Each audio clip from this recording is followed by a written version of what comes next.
जैसे कि देखिए एक क्वेश्चन दिया गया है कि अनुपातों cos a, tan a और sec a को sin a के पदों में व्यक्त कीजिए। यानी ये कहा जा रहा है कि cos a, tan a और sec a को क्या करना है, sin a के पदों में व्यक्त करना है। मतलब इन सब का वैल्यू हमको sin a के रूप में लाना है। जैसे कि देखिए हम लोग क्या करते हैं, इसके लिए हम जानते हैं कि sin a बराबर होता है लंब बटे कर्ण। ठीक है, क्या होता है, लंब बटे कर्ण। तो हमने क्या किया कि लंब जो हो गया वो sin a और कर्ण जो हो गया वो 1 हो गया, नहीं कुछ तो बाय में 1 कर सकते हैं। अब यहाँ देखिए लंब के लिए हमने अगर ये एंगल लिया तो ये हमारा लंब, और ये जो है हमारा 90 के सामने वाला जो एंगल होता है, यानी जब समकोण जहां बना होता है उसके ठीक सामने वाला जो कोण होता है वो जो भुजा होती है उसी को हम लोग कर्ण कहते हैं, या फिर इसमें बड़ी भुजा भी हम लोग कहते हैं। तो पाइथागोरस प्रमेय से देखिए हम लोग क्या करते हैं कि कर्ण का वर्ग जो होता है वो अन्य दो भुजाओं के वर्गों के योगफल के बराबर होता है। तो हमने यहाँ पाइथागोरस प्रमेय लगाया जिससे कि हमको AB का वैल्यू जो है वो हमें मिल जाएगा। इससे हमको क्या मिल रहा है, AB का वैल्यू हमको यहाँ से मिल जा रहा है। तो हमने इसको सॉल्व किया तो AB का वैल्यू जो हमको मिला वो क्या आ गया, √1 माइनस साइन स्क्वायर A आ गया। क्योंकि हमने इसको इधर उधर कर लिया है तो यहाँ AC के जगह 1 डाल दिए और BC के जगह जो है वो साइन A डाल दिए। इसका स्क्वायर करने के बाद फिर ये स्क्वायर उधर जाएगा तब ये रूट में आ जाएगा। ठीक है, इससे हमको क्या मिला, AB का जो वैल्यू आ गया ये भी आ गया हमको √1 माइनस साइन स्क्वायर A। ठीक है, अब देखिए अब हमको क्या कहा जा रहा है, cos, tan और sec को हमको क्या करना है, sin A के पदों में व्यक्त करना है।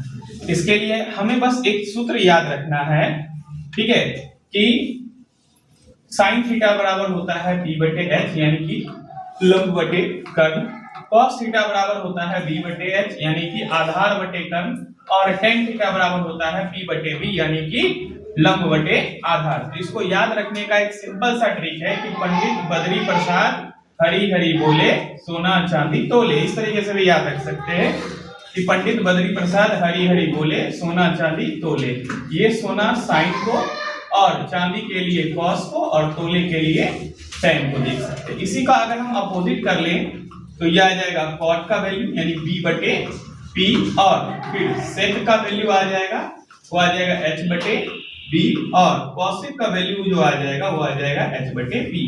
यह हमको निकालना है cos का, तो cos का आ जाएगा b बटे h, b बटे h। अब b हमारा क्या है, b हो गया आधार, आधार हमारा क्या है वो है √1 माइनस साइन स्क्वायर A बटा h कितना है 1, इसलिए इसका सॉल्व करेंगे तो 1 माइनस साइन स्क्वायर A आ जाएगा। यानी cos का जो वैल्यू आता है वो 1 माइनस साइन स्क्वायर A आ जाएगा √ में। फिर उसके बाद अगर हम लोग देखें tan A में क्या आ जाता है, वो आ जाता है p बटा b।